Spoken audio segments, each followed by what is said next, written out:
Buenos días con todos los presentes. El día de hoy tenemos el gusto de tener la presencia del doctor Javier Yugar. El doctor Javier Yugar es médico de la Universidad Nacional San Agustín de Arequipa, aquí en Perú. Ha hecho su residencia médica en oftalmología en el Instituto Hilton Belo Horizonte. El doctor también es jefe del servicio de imagen del Centro Láser y Diagnóstico Ocular en Fortaleza y profesor del curso de especialización en retina ecografía en Fortaleza. Miembro de la Sociedad Brasilera de Retina y Vitrio, es miembro de la Sociedad Europea de Retina y Vitrio, miembro de la Sociedad Argentina de Retina y Vitrio y es autor del libro Ecografía Ocular en un abordaje didáctico que nosotros utilizamos aquí los residentes en Perú. Doctor Yugar, muchas gracias por estar con nosotros el día de hoy y poder exponernos este tema que es ecografía en tumores intraoculares. Lo dejo a cargo de la ponencia. Muchas gracias, Nancy. Muchas gracias a Óscar Ojeda, que me hizo la cordial invitación. Y me siento muy honrado de poder contribuir en algo con la parte de ecografía en el área de oftalmología. Y pues son un minuto aquí, déjame compartir. Yo soy un poco neófito en estas cosas.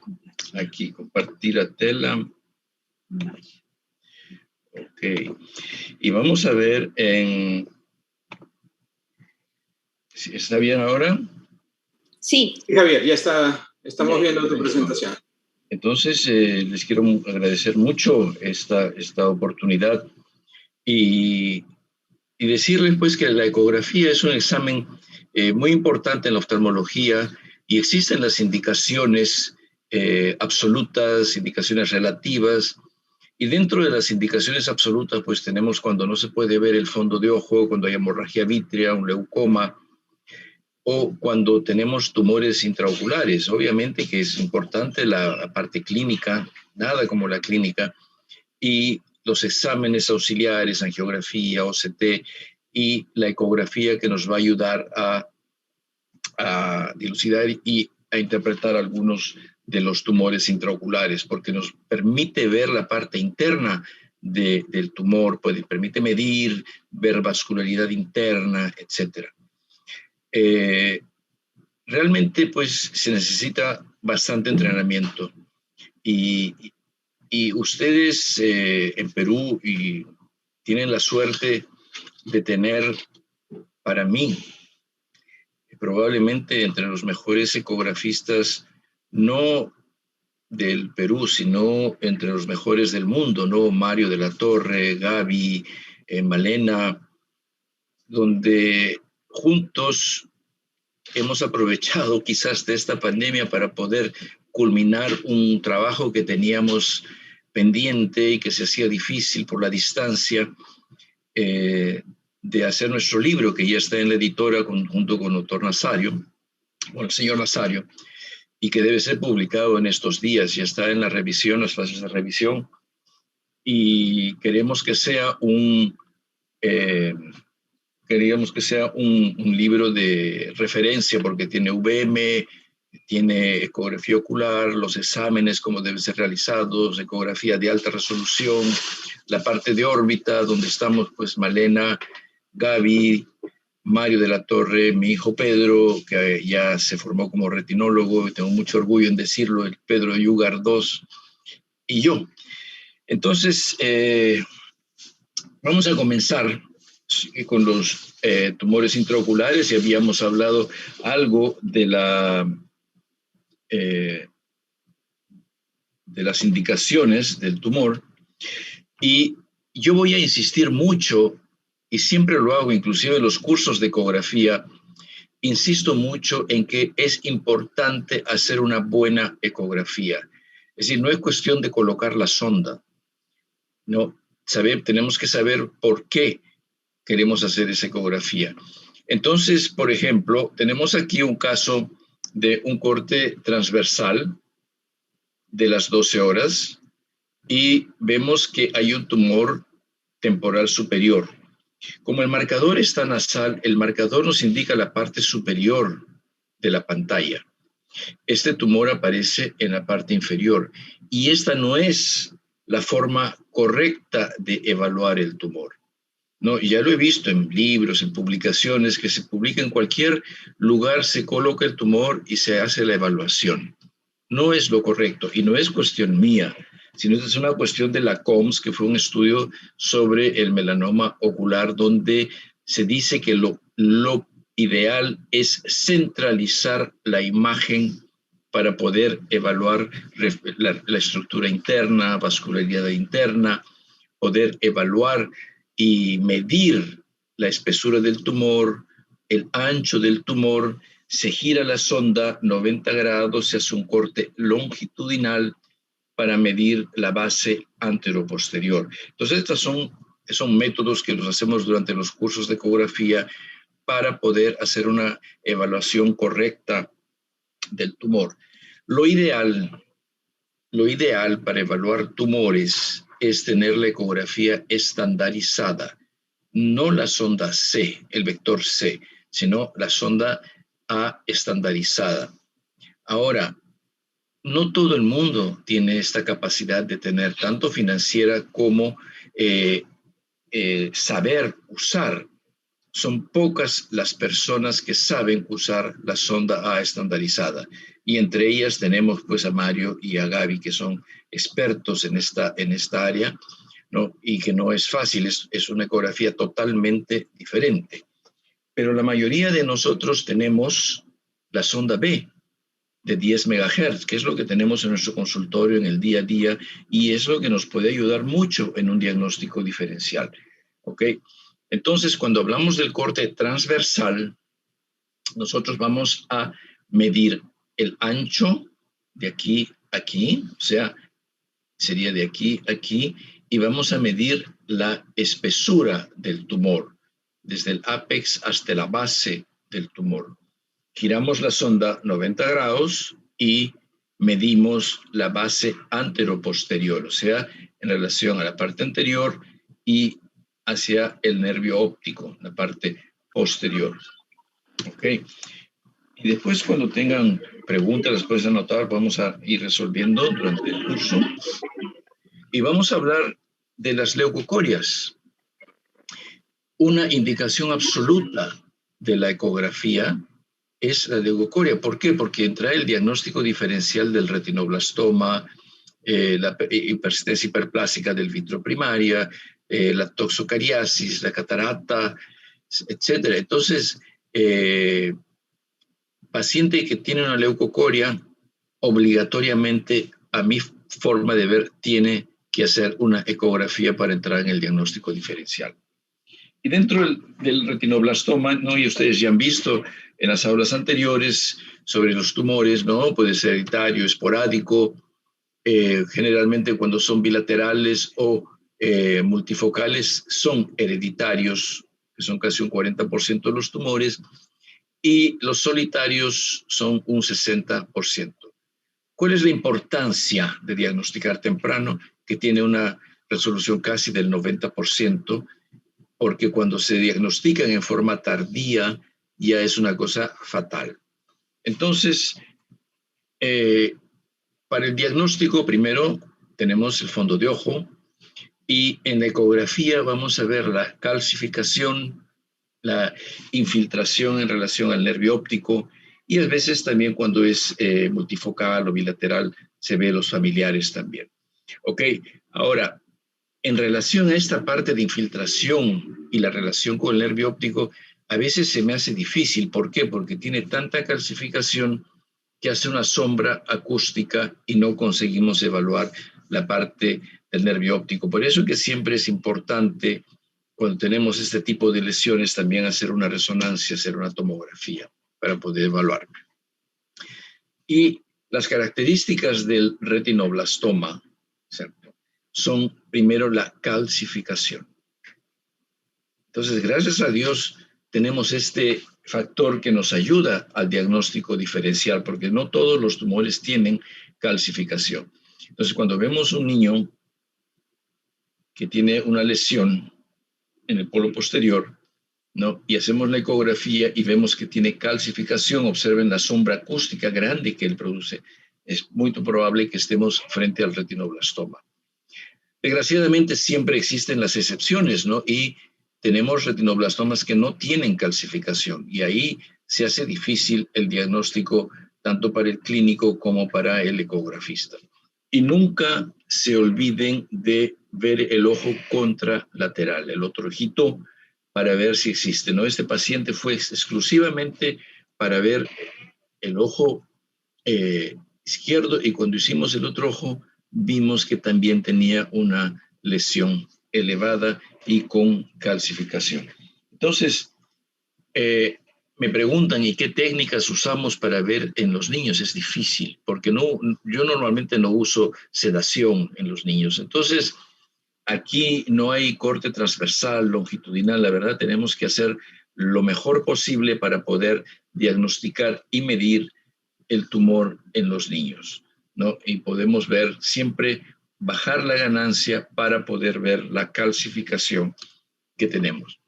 Los retinoblastomas pueden ser exofíticos, o sea, cuando crecen de la retina para afuera, como vemos aquí, ¿no? Y podemos ver aquí, o pueden ser endofíticos cuando crecen de la retina para adentro, o pueden ser mixtos también. Pero la reflectividad interna, pues es una reflectividad alta debido a la calcificación. Y como hablé inicialmente, pues tenemos que ver el diagnóstico diferencial, ¿no? Retinopatía de la prematuridad, persistencia hiperplásica del vitro primario, podemos ver aquí la forma de la Torre Eiffel, ¿no?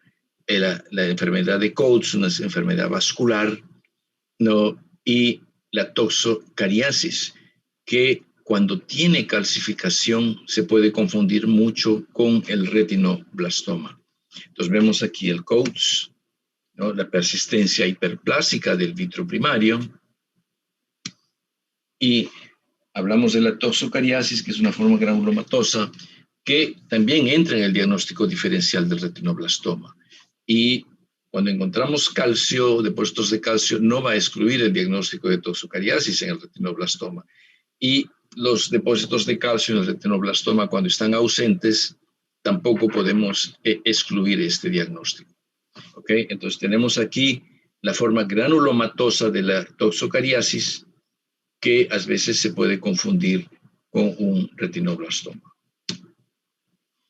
Cuando hablamos de otro tipo de tumor, ya, especialmente mujeres jóvenes que son muchas veces asintomáticos, es un tumor benigno, compuesto de hueso maduro, 75% son unilaterales y cuando son bilaterales son asimétricos, el color medio amarillento, arrojizo, son bordes redondos, márgenes bien definidos y las prolongaciones medios polipoidales y normalmente miden menos de 2.5 milímetros. Y eso quiero mencionar antes de continuar, que para poder tener una buena evaluación ecográfica, hacer un diagnóstico tisular de precisión por ecografía, necesitamos como mínimo 2.5 milímetros de espesura. ¿Ok? Eso vamos a guardarlo siempre. Entonces, son pocos los casos que presentan actividad osteoclástica y se descalcifican. Pero existe una complicación que es frecuente, ¿no? Que es la neovascularización coroidea, que a veces es el motivo por el cual el paciente va a la consulta. ¿Ok? Entonces, el diagnóstico puede ser clínico, podemos hacer una angiografía, que vamos a ver una hiperfluorescencia temprana, difusa, y el diagnóstico diferencial va a ser con el hemangioma de coroides, el melanoma, la metástasis coroidea. Pero cuando hacemos la ecografía, nos podemos realmente diagnosticar sin mucho problema. Y el tratamiento de esto, pues a veces es solo observar, a no ser que tenga la membrana neovascular, que sí podemos tratar con antiangiogénicos. Este es el caso de una paciente que fue a la clínica y había rodado la mitad de Fortaleza y se veía la lesión, pero no diagnosticaron cuál era el problema. Y cuando hicimos la ecografía, podemos ver nítidamente aquí la calcificación, o sea, el hueso maduro y la sombra acústica. Esto es clásico del osteoma de coroide. Observen que no tiene una gran elevación, no está muy elevado. Entonces, y vemos aquí la sombra acústica. Y cuando bajamos la ganancia se ve mucho mejor.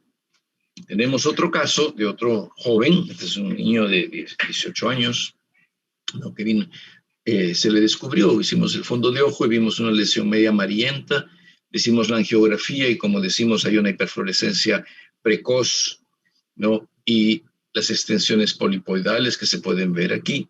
Y cuando hicimos la ecografía podemos llegar al diagnóstico definitivo que estamos frente a un osteoma de coroides. ¿Okay? Y siempre, ahora me olvidé de pedir disculpas, pues llevo 30 años en Brasil y a veces mezclo un poco el castellano con el portugués y me sale el portuñol, así que les pido disculpas, ¿no? Bueno, siguiendo, vamos a ver ahora el hemangioma circunscrito de coroides, que es un tumor congénito vascular benigno, casi siempre solitario, en el polo posterior, que se manifiesta normalmente entre los 15 y los 30 años de edad. A diferencia del melanoma y de los tumores metastáticos, ¿no? Porque tiene un aspecto clínico diferente y características ecográficas y angiográficas. Vamos a ver ahora la ecografía y después comparar con el melanoma de coroides y con el tumor metastásico. ¿Okay? Entonces, la mayoría de veces son asintomáticos. Pero cuando comienzan a tener complicaciones, baja de la agudeza visual, defectos en el campo visual, metamorfopsias, fotopsias, o hay líquido subretiniano, edema macular y la baja de agudeza visual, el paciente va al oftalmólogo. No puede haber el desprendimiento seroso de la retina o alteraciones del epitelio pigmentar. Entonces aquí tenemos un paciente. Obviamente podemos ver también que es un paciente glaucomatoso que tiene una excavación grande del nervio óptico, pero vemos la lesión aquí en la parte superior, ¿no? Y hacemos la angiografía y vemos una impregnación precoz que se mantiene hasta el final de la angiografía. Otro caso, ¿no? Podemos ver aquí en la parte temporal, ¿no? Una lesión un poco elevada, y en la ecografía vemos esta imagen en forma de cúpula, reflectividad interna. Es un tumor vascular, pero en la ecografía no tiene vascularidad interna. Y cuando se hace la sonda A, se ve ecos de alta reflectividad. Como vamos a ver después en esta imagen, este es un paciente con un hemangioma difuso. Y esta es una imagen que me le he robado de Gaby, donde muestra un hemangioma, no hay vascularidad interna, pero la reflectividad interna con la sonda A es una reflectividad alta, ¿ok? A diferencia del melanoma y del tumor metastático que tiene otras características que vamos a ver ahora. Entonces, podemos ver ahora, vamos a entrar en el área de los tumores metastáticos, ¿no? El tumor maligno más común. Se disemina por vía hematógena y puede comprometer tanto la retina, nervio óptico o el tracto uveal. El 90% son en el segmento posterior y en el hombre el punto más común es el pulmón y en la mujer la mama. Entonces tenemos aquí un tumor metastático, podemos observar aquí. Y cuando hacemos la ecografía, vamos a ver cosas que no vemos en los melanomas, que no vemos en el hemangioma de coroides ni en el osteoma. Primero, los bordes generalmente son irregulares. Segundo, la reflectividad interna es bastante irregular. Hay áreas anecoicas de líquido áreas de alta reflectividad, áreas de media reflectividad, ¿no? Observen, aquí es bastante irregular. Y obviamente, pues aquí lo más importante es la historia clínica del paciente, ¿ok? Y cuando se hace la ecografía con la sonda A, podemos ver pues áreas de baja reflectividad, áreas de media reflectividad, media reflectividad, alta reflectividad. Entonces son cosas bastante particulares del tumor metastático. Y una cosa muy importante del tumor metastático es que no presenta, en la ecografía no presenta vascularidad interna. ¿Ok? Este es un caso de una señora que fue a consultar a la clínica y el colega le vio un desprendimiento seroso de la retina. Entonces no veía un desgarro, nada. Entonces mandó para hacer ecografía. Hicimos el transversal de las 6 horas. Vemos aquí el desprendimiento de retina seroso. Y cuando comenzamos a examinar la parte nasal, vemos que tiene una parte elevada. Vemos la reflectividad interna bastante irregular, grande. Medimos la base lateral con el corte transversal, giramos la sonda 90 grados, hacemos el corte longitudinal, medimos base anteroposterior.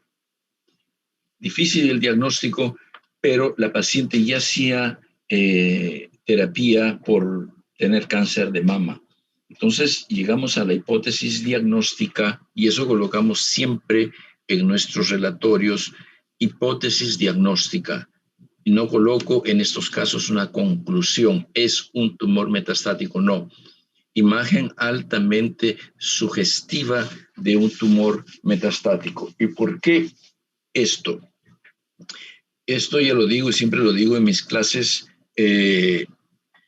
Ya intentaron procesarme porque hice un diagnóstico y el paciente viajó a Sao Paulo para hacer el tratamiento, para hacer una evaluación y no concluyeron que era un tumor metastático. Entonces, ¿qué pasa? Yo al paciente le dije que la imagen parecía ser, y dije, si fuese mi madre, yo la llevaría a Sao Paulo para que le haga una mejor evaluación, porque puede ser, ¿no? Y tenía histórico. Pero bueno, no concluyeron nada y quisieron procesarme. Querían que les pague los pasajes de avión, que le pague lo que gastaron, que sumaba más o menos unos 18,000 soles. Y cuando pedí el relatorio, les dije, aquí es bien claro, imagen altamente sugestiva. Les digo, no es una cosa que yo lo he afirmado.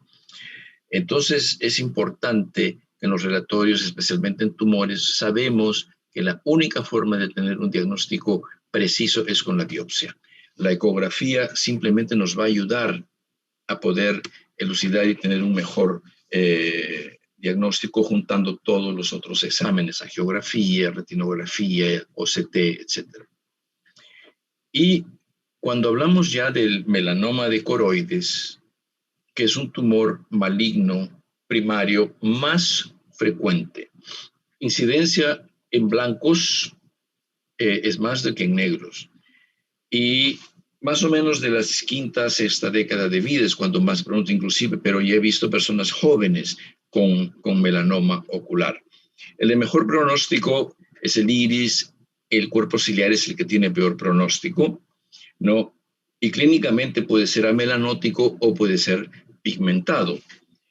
Y cuando hacemos la ecografía ocular es importante ver la invasión extraescleral, o sea, no vamos a concentrarnos solamente en el tumor en la parte intraocular, sino que tenemos que ver la invasión extraescleral a través de los canales episclerales, las venas vorticosas, las arterias ciliares y los nervios ciliares. Y la diseminación se va a hacer por vía hematógena y normalmente va primero para el hígado o pulmón. Y el diagnóstico diferencial tenemos pues nevus de coroide, la metástasis, degeneración macular relacionada especialmente a la forma húmeda o cuando tenemos lesiones disiformes, ¿ok? El desprendimiento del epitelio pigmentar cuando es hemorrágico se confunde mucho con el melanoma ocular. La suerte que ahí nosotros no vamos a ver vascularidad interna. La escleritis nodular posterior puede confundirse también, quistes, desprendimiento de retina, desprendimiento de coroides, como vamos a ver en adelante. Aquí vemos un melanoma pigmentado y ahora vamos a ver un caso clínico que no sé si es esta nariz es la respuesta a la segunda inyección del COVID que la tomé anteayer. Esta paciente, 84 años, vino para hacerse los lentes, un examen de refracción normal. Y cuando se le hizo el fondo de ojo, notamos que tenía una lesión media diferente, media blanca en la parte periférica. Así que se le hizo la retinografía y después hicimos la ecografía. Y cuando vemos la ecografía podemos ver algo clásico del melanoma de coroides. Primero, forma de cúpula, de domo, perdón. Segundo, ya estaba quebrando a través de la membrana de Bruch, clásico del melanoma de coroides. Vemos que está haciendo la forma del hongo aquí, ¿ok? Entonces, tomamos las medidas base lateral, o sea, en el corte transversal vamos de aquí a aquí. Tomamos la espesura del tumor y giramos la sonda 90 grados y tomamos la base antero-posterior, o sea, de aquí a aquí, ¿ok? Continuamos con el examen y vemos que él tiene vascularidad interna. Este es el único tumor que habla con el ecografista y te dice, yo soy un melanoma. Los otros tumores no hablan con el ecografista. Él habla y te dice, yo soy un melanoma. Entonces, esto es clásico del melanoma ocular, que él tiene vascularidad interna. Y eso nos lleva a ver un diagnóstico más preciso y casi cierto de que es un tumor. Pero como dije anteriormente, siempre colocar hipótesis diagnóstica, imagen altamente sugestiva de un melanoma de coroides. ¿Ok? Otra cosa del melanoma de coroides, la reflectividad interna del tumor es una reflectividad media-baja. Es bastante homogéneo en su interior, como vamos a ver en otros tumores aquí, ¿no? Es bastante homogéneo en su interior. Raramente es bilobulado, pero pueden encontrar tumores bilobulados. Y cuando hacen la ecografía A estandarizada, podemos ver la reflectividad baja o el ángulo capa de 45 grados, que es clásico del melanoma de coroides especialmente. ¿Y por qué que tenemos este ángulo capa de 45 grados? Porque en la parte superior de los tumores grandes hay áreas de necrosis que van a tener una reflectividad alta y van a dar una atenuación acústica para tener el ángulo capa de 45 grados. Pero como dije anteriormente, no se pueden concentrar simplemente en ver el tumor, sino que tenemos que evaluar también la parte externa. ¿Por qué? Porque puede haber extensión extraescleral y ya la conducta cambia. ¿Okay? El melanoma tiene tratamiento, ¿no? De braquiterapia, radioterapia, etcétera, pero cuando tenemos infiltración extraescleral, la conducta cambia.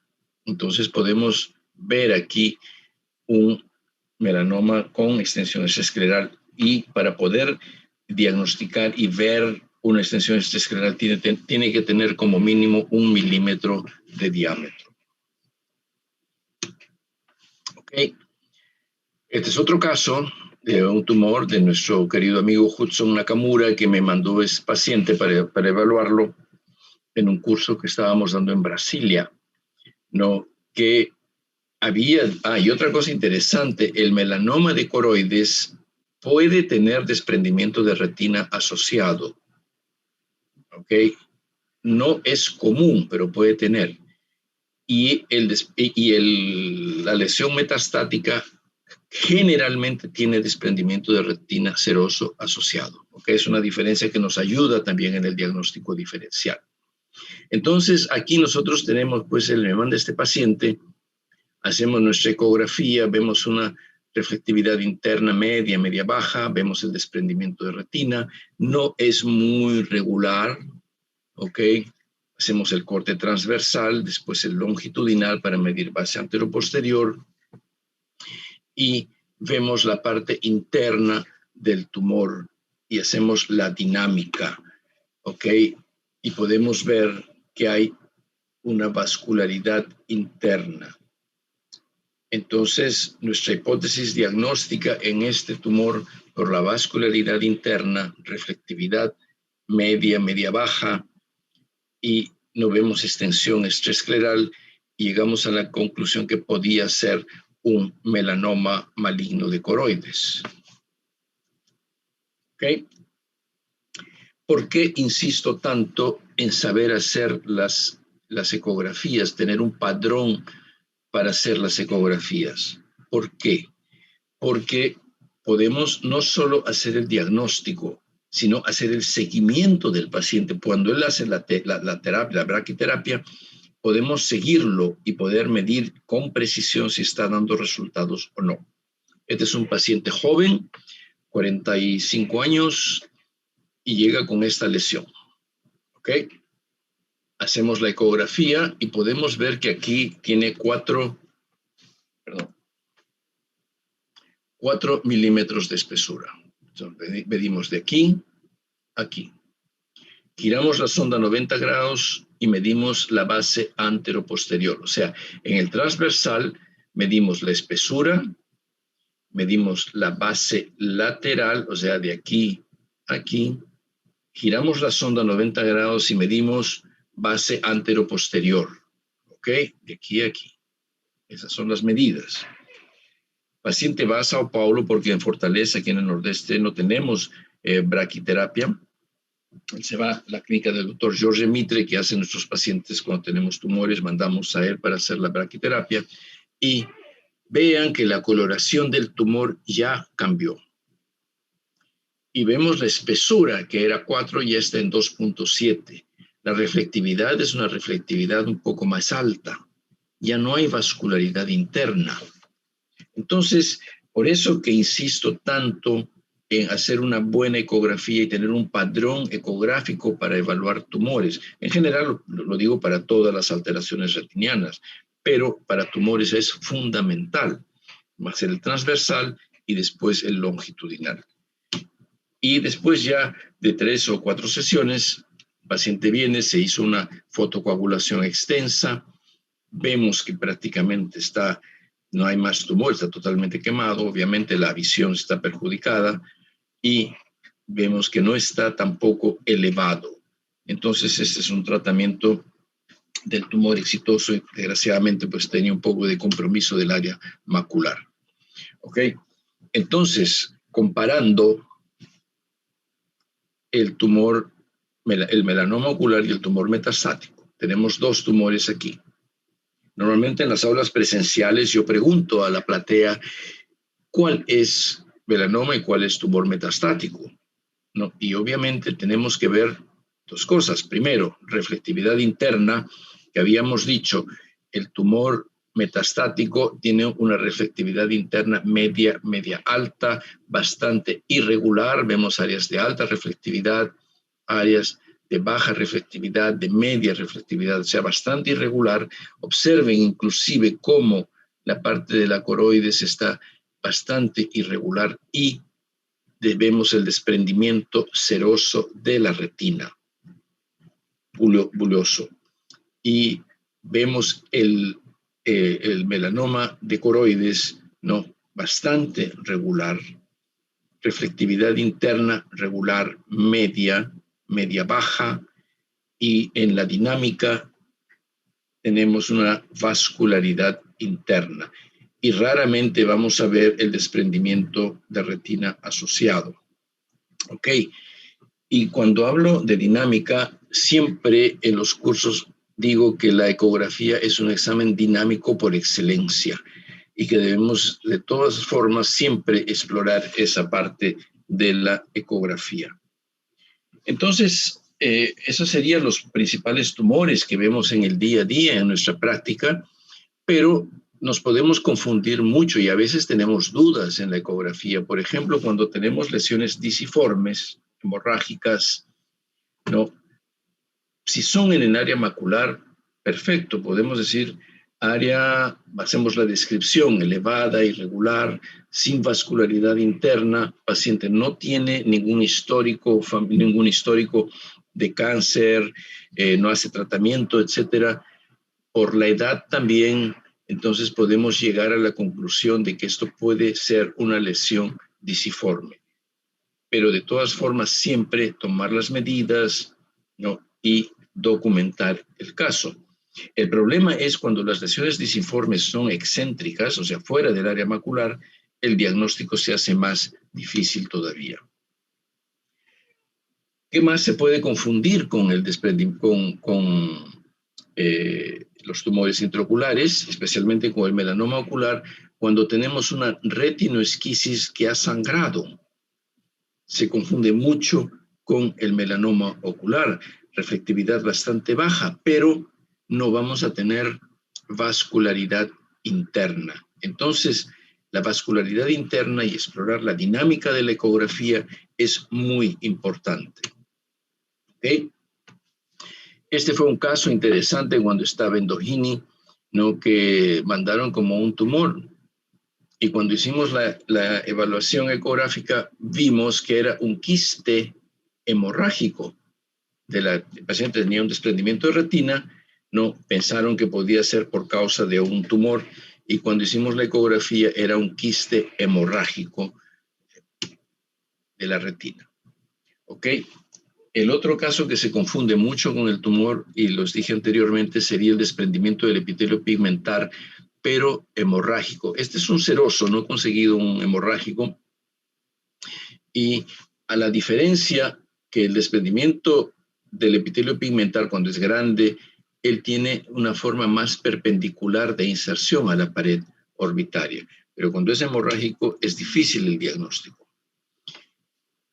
Les había mencionado anteriormente también, pero esta es una moda, no sé cómo será en Perú, pero en Brasil es una moda muy grande, que se usa mucho el vector C y lo usan como diagnóstico. Y el vector C no tiene ningún valor diagnóstico. No, si quieren usar la sonda A, usen la sonda estandarizada, porque el vector C no tiene valor diagnóstico. Y coloco este ejemplo, ¿no? Por ejemplo, tenemos un paciente vitrectomizado que tiene un poco de hemorragia en la cavidad vítrea. Vemos una membrana de alta reflectividad en la parte periférica, pasamos el vector C, vemos un pico de 100%, ustedes dicen, ah, es retina. Bajamos la ganancia un poco y podemos ver, pasamos el vector C, que ya no es 100%, entonces se quedan en la duda, y si bajan la ganancia, peor, va a bajar el vector. Este es un desprendimiento de retina, y vemos hemorragia subretiniana, pasamos el vector C, pico de 100%, dicen, ah, retina, bajamos la ganancia, el pico baja y dicen, pucha, será vítreo.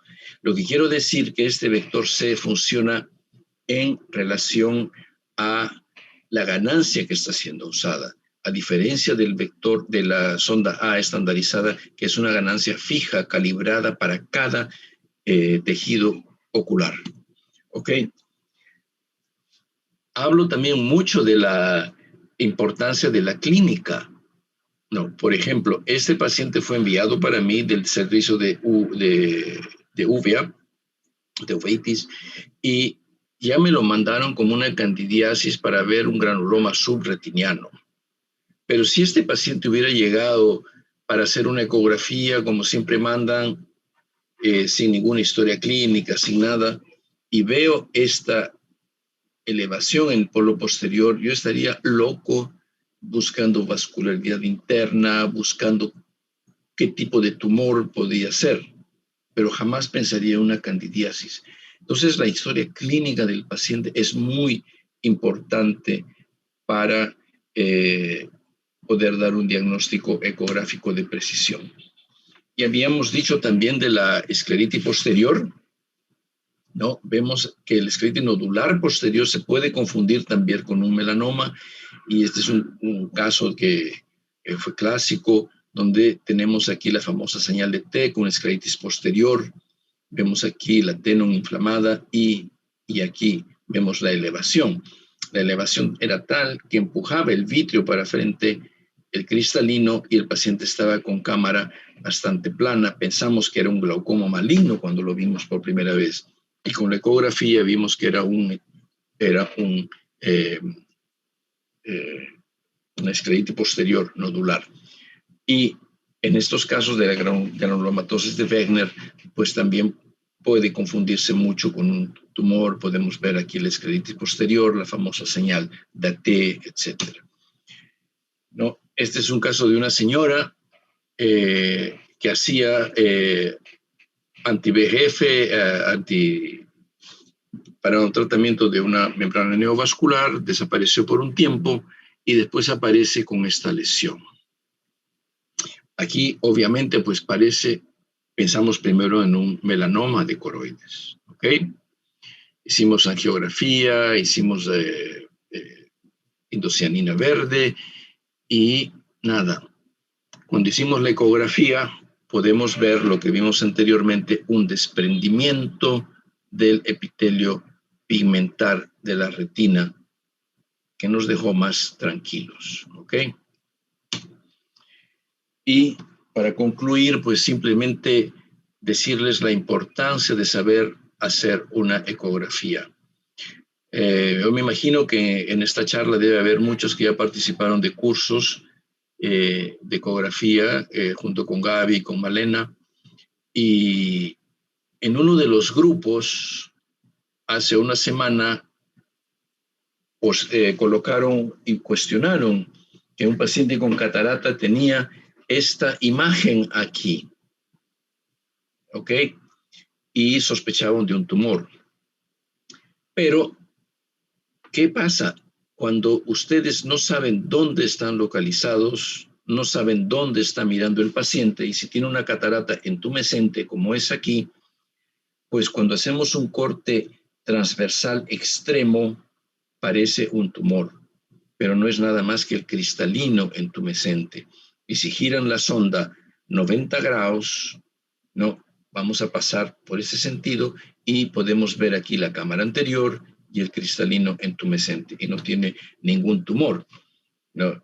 Y constantemente nos mandan ahí pacientes para ver si podemos hacer una evaluación porque tiene un tumor intraocular y es el cristalino entumescente.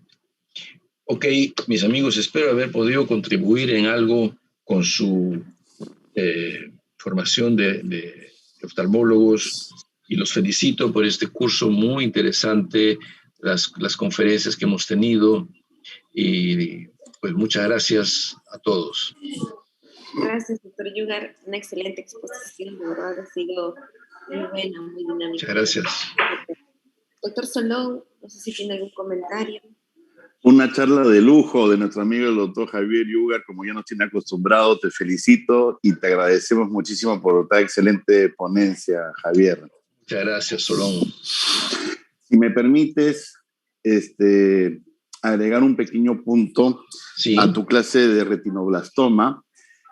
Aproximadamente el 1% de los retinoblastomas se presentan como una infiltración difusa de la retina, no ves masa tumoral. Es bien raro encontrar este caso y se confunde mucho con un COAX.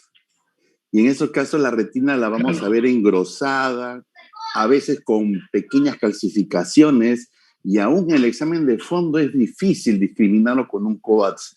Son casos difíciles en los cuales uno tiene que decidir qué es lo que va a hacer con estos pacientes. Claro, y a veces en el COAX ni siempre vemos una masa tumoral, a veces simplemente vemos una lesión plana y es difícil el diagnóstico. Así es. Una pregunta, Javier. En los melanomas, la vascularización interna Primera pregunta, ¿siempre está presente en el 100% de los casos que tú has visto? ¿Y siempre es muy notoria o en algunos casos es muy solapado? Siempre es muy notorio. Ya, depende mucho también del tamaño del tumor. Okay, cuando son tumores pequeños es difícil ver. Cuando tiene más de 2.5 milímetros es casi siempre una cosa así patognomónica del melanoma ocular. Por eso digo siempre, ¿no? El tumor es el único tumor que te dice yo soy un melanoma. Los otros no hablan. Uh-huh. A veces, para el diagnóstico diferencial de los melanomas, en mi práctica probablemente el diagnóstico diferencial más frecuente son las hemorragias subretinales, generalmente por degeneración macular. Y muchas veces me envían estos pacientes para descartar melanoma, pero ya vienen casos complejos porque vienen con hemovitrio, con opacidad de medios que no permite ver el fondo de ojo. Y uno tiene que, claro, nos envían a los pacientes para descartar un melanoma y al no hacer el fondo de ojo ya nos limita bastante y tenemos que basarnos en la ecografía. Y hay casos bastante difíciles en los cuales, bueno, en la cual uno duda si es que hay una vascularización interna o no. Y en algunos casos, cuando tenemos muchas dudas, lo que yo hago particularmente es citarlos al mes, porque si es una hemorragia, muy probablemente se va a reducir de tamaño y si es un melanoma va a persistir o va a crecer. Claro, si lo controlamos de forma mensual, ¿no? En estos casos, cuando es melanoma, es casi patognomónico ver la vascularidad interna y eso nos ayuda mucho. El problema es cuando estamos frente a una metástasis o otro tipo de lesión que no tenga vascularidad interna y que se parece mucho a una hemorragia subretiniana. Ahí realmente se hace difícil el diagnóstico para el mejor ecografista con ecografía estandarizada o sin estandarizada. Entonces, y si el paciente tiene historia clínica todavía de tumores, de tratamiento, etcétera, se hace más difícil. Y colocamos siempre en el relatorio que vemos una lesión elevada, describimos la reflectividad, vascularidad interna, etcétera. Y yo siempre coloco, no podemos descartar la posibilidad de una lesión neoplásica, etcétera. En tu experiencia, tú que trabajas de la mano con retinólogos en práctica, ¿alguna vez has requerido que el cirujano de vitrio y retina haga una vitrectomía para poder hacer un buen fondo de ojo, una angiografía y tener mejor data en casos en los cuales el estadiaje dio negativo para un primario? La verdad que es un poco al contrario. Me preguntan si yo autorizo hacer una vitrectomía, porque si es un tumor, ellos no quieren hacer nada, mandan a Sao Paulo. Entonces me dicen, Javier, ¿qué opinas de hacer una vitrectomía en este paciente? ¿Tú crees que sea una hemorragia subretiniana? Y me ponen contra la pared. No, a veces yo tengo que decidir si lo hacemos o no. Ya lo he decidido varias veces, no es una vez y la suerte siempre con éxito. Qué bueno, qué buen punto. Doctor Barriga, ¿alguna pregunta? Sí, no, dame la oportunidad de felicitarte, Javier. Ha sido una clase muy, muy buena, justo lo que necesitan nuestros residentes en formación. Javier, el dato de vascularidad interna es bien importante para el diagnóstico, como lo has mencionado, pero quisiera que me digas cómo haces para diferenciarlo de vascularidad de cualquier otro tipo, que no sea tumoral, porque entiendo que, por ejemplo, puede haber vascularidad interna en un hemangioma, por ejemplo, puede haber vascularidad interna, no sé, en algún tipo de membrana neovascular muy prominente. ¿Hay alguna diferencia en ese tipo de vascularidad con respecto a la que se ve en melanoma? Sí. Primero, en los hemangiomas, aunque es un tumor vascular, en la ecografía no se ve vascularidad interna. En una membrana neovascular, por más grande que sea, tampoco. Y otra cosa, no vamos a tener la localización normalmente en el área macular. La reflectividad va a ser un poco más alta y tampoco se ve los vasos pulsando como se ven en el melanoma ocular. El melanoma ocular es una cosa muy clásica y como lo han visto en el video, pues es una cosa que llama la atención del ecografista, ¿no? Entonces, cuando vemos un melanoma con sonda A o sin sonda A y vemos la vascularidad interna, estamos casi 100% que es un melanoma de coroides. Difícilmente vamos a errar en el diagnóstico. De acuerdo. Mariel, ¿hay preguntas? Hay preguntas. A ver. Doctor Elmer pregunta, ¿no? ¿El manejo de la ganancia va a ayudar a definir el diagnóstico positivo en ecografía de tumores? No te escuchamos bien. Escuché bien. A ver, ¿ahí me escuchan, doctor? Sí, mejor. ¿El manejo de la ganancia ayuda a definir el diagnóstico presuntivo en la ecografía de tumores? Claro. Y esto lo hacemos en nuestras aulas de ecografía, que es muy importante saber manejar la ganancia del aparato. Es saber cuál es el límite máximo para poder usar y no tener ruido en la pantalla. Entonces, para evaluar tumores, por ejemplo, tú no puedes evaluarlos con una ganancia alta, tienes que bajar la ganancia. No existe un valor, porque va a variar de aparato para aparato. Puede ser de la misma marca, pero siempre va a tener una cierta variación. Entonces, la ganancia sí es muy importante para el diagnóstico de tumores intraoculares. Bien, doctor, gracias. Otra pregunta es, ¿cómo se puede hacer el diagnóstico diferencial más fácil en caso, ¿no? El doctor Miguel refiere de que le ha pasado lo del cristalino intumescente. Entonces, ¿de qué manera se puede hacer este diagnóstico más fácil y sin asustarse? Más fácil, no entendí la última parte. El cristalino intumescente que le ha sucedido a él, ¿no? Lo del cristalino intumescente, ¿no? Ajá. ¿Y cómo puede hacer para hacer la diferencia, ¿no? En cuanto a tumor. Pronto. Primero, saber hacer una buena ecografía. Saber la posición donde está el paciente, donde está mirando, ¿ya? Entonces, yo normalmente hago la ecografía transpalpebral, pero con el ojo abierto. Entonces, yo veo mi posición de sonda y veo dónde está el paciente mirando.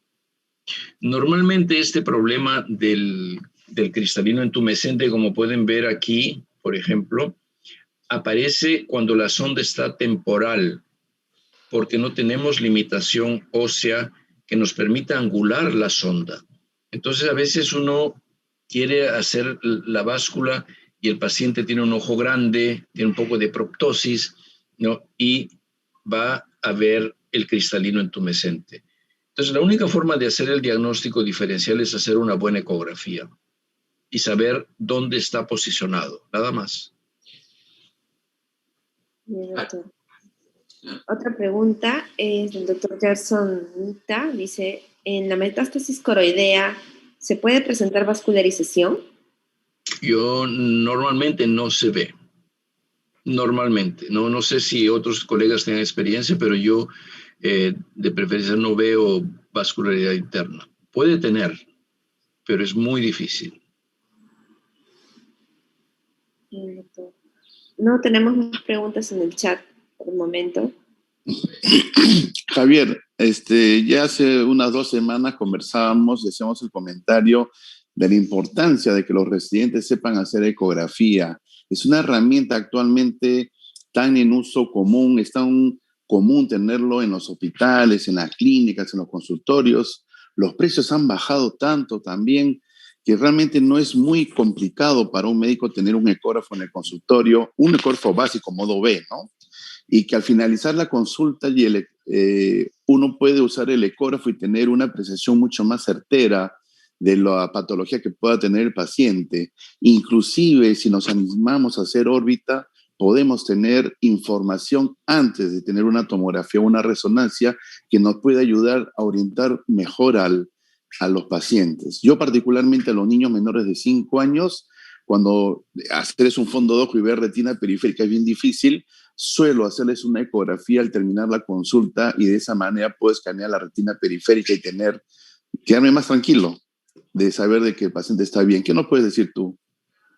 Mira, nosotros tenemos ahora una residencia médica y tenemos una rotación por la ecografía ocular, porque yo pienso al igual que tú. porque muchos van a trabajar en clínicas grandes, pero muchos van a tener una clínica particular, un poco pequeña, y vemos que un OCT te cuesta $1 millón, que sea 300,000, 400,000 soles, el angiógrafo es carísimo, pero un ecógrafo es un aparato realmente barato, se puede transportar fácilmente y nos da mucha información. Inclusive, por ejemplo, para moscas volantes, mandan para hacer ecografía solo para hacer algún examen y descubrimos las roturas con la ecografía. Lo que tú dices en niños, no cuesta nada hacer una ecografía.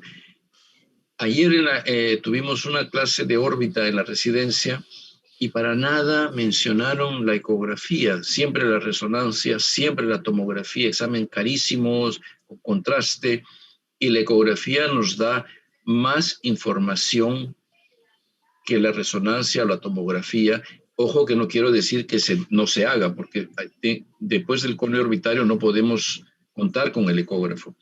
Pero para ver vascularidad interna, compresibilidad, para hacer el examen en forma seriada, la ecografía nos da mucha más información. Entonces, yo estoy plenamente de acuerdo, Solón. La ecografía para los residentes debería ser una rotación especial. No, hay residencias aquí, hay fellows de retina aquí en Brasil que son prohibidos de hacer ecografía, que si quieren hacer ecografía tienen que hacer un fellow de retina. Me parece absurdo, que debería ser una parte importante tanto de la residencia y especialmente del fellow de retina. Aparte, Javier, que cuando uno tiene casos complejos y está en el interior, como tú dices, y está solo, inclusive puede enviar ahora con esto, con los celulares y el internet, ¿sí? Uno puede enviar el resumen de historia clínica y las fotos de la ecografía, inclusive para ver si hay vascularización interna, enviarle a un experto como tú para que nos den una opinión para una aproximación y una mejor orientación del paciente. Claro, y en estos cursos que hemos tenido en los Panamericanos, donde tú también has participado, seguro, no sé cómo estará en tu grupo de oncología, pero en los grupos de ecografía, constantemente nos mandan casos difíciles para poder opinar, ¿no? En el caso del asiduo, etcétera, y todos opinan, porque es tan fácil mandar un examen ahora con precisión y todo. Entonces, sí, estoy plenamente de acuerdo, Solón. Plenamente de acuerdo. Qué bueno. Muy bien. Pues muchas gracias. Una última pregunta, no sé si nos podría ayudar. A ver, sí, llegó. A ver.